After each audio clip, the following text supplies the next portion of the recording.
আর এরই মধ্যে পাকিস্তানের উদ্বেগ বাড়ছে, তার কারণ রুশ ক্ষেপণাস্ত্র এবারে চলে এসেছে ভারতের হাতে।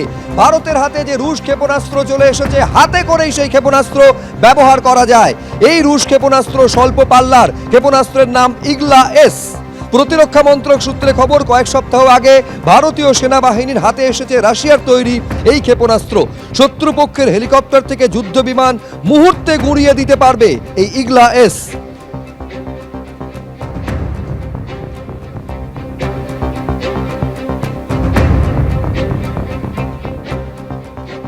জবাব তো পাকিস্তানের কাছ থেকে বুঝে নেওয়া হবে, সুদে আসলে সেই জবাব বুঝে নেওয়া হবে, এবং সেজন্য পরপর বৈঠক প্রধানমন্ত্রীর বাসভবনে হয়ে চলেছে। গতকাল নৌসেনা প্রধানের সঙ্গে বৈঠক করেন প্রধানমন্ত্রী, এবং আজকে বায়ুসেনা প্রধানের সঙ্গে বৈঠক করলেন প্রধানমন্ত্রী। বায়ুসেনা প্রধান air chief marshal Amarpreet Singh এর সঙ্গে বৈঠক করলেন তিনি। গতকাল নৌসেনা প্রধানের পর আজকে বায়ুসেনা প্রধানের সঙ্গে বৈঠক। এর আগে আপনারা জানেন যে গতকাল কাশ্মীরের মুখ্যমন্ত্রীর সঙ্গেও বৈঠক করেছিলেন নরেন্দ্র মোদী।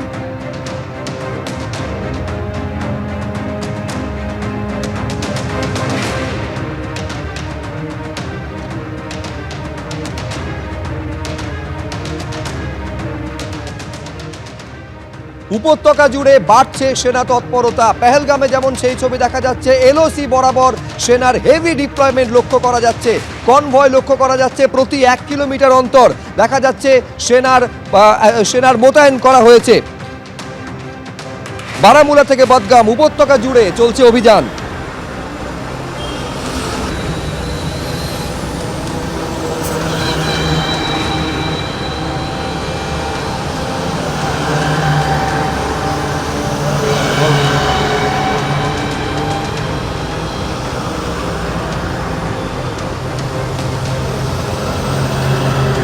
এই নজরদারি শুধুমাত্র জনবসতিপূর্ণ, ঘন জনবসতিপূর্ণ এলাকায় যেমন রয়েছে, পাহাড়ে জঙ্গলে সমান গুরুত্বের সঙ্গে, সমান তৎপরতার সঙ্গেও কিন্তু নজরদারি চলছে।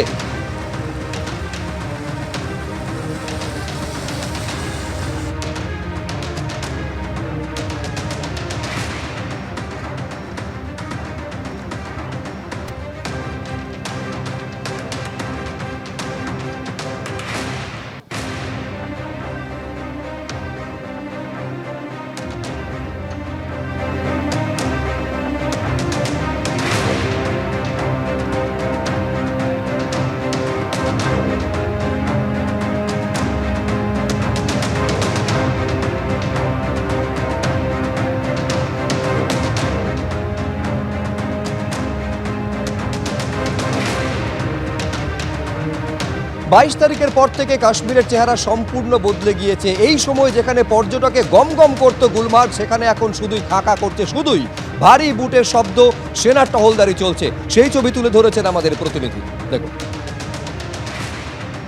ছবির মতো উপত্যকা, সেই ছবির মতো উপত্যকাতেই বাসা বেঁধেছে সন্ত্রাসের ছায়া। এই মুহূর্তে আমরা দাঁড়িয়ে রয়েছি গুলমার্গে। এই বরফে ঢাকা পাহাড়, সেই বরফে ঢাকা পাহাড়ের ঠিক ওপারেই রয়েছে নিয়ন্ত্রণ রেখা, যে নিয়ন্ত্রণ রেখা থেকে প্রতিটা মুহূর্তে ভারতের সীমান্তের ওপরে নজরদারি চালাচ্ছে পাক বাহিনী। সেখান থেকে রাতের অন্ধকার নামলেই শুরু হচ্ছে সিজফায়ার ভায়োলেশন, আর পাল্টা জবাব দিচ্ছে ভারতও। এই মুহূর্তে গুলমার্গে যেখানে দাঁড়িয়ে রয়েছি আমরা, সেই গোটা গুলমার্গ কিন্তু এই সবুজ উপত্যকা, পিছনের যে পাইন বনের সারি, পুরোটা ফাঁকা, শুনশান, পর্যটকের দেখা নেই।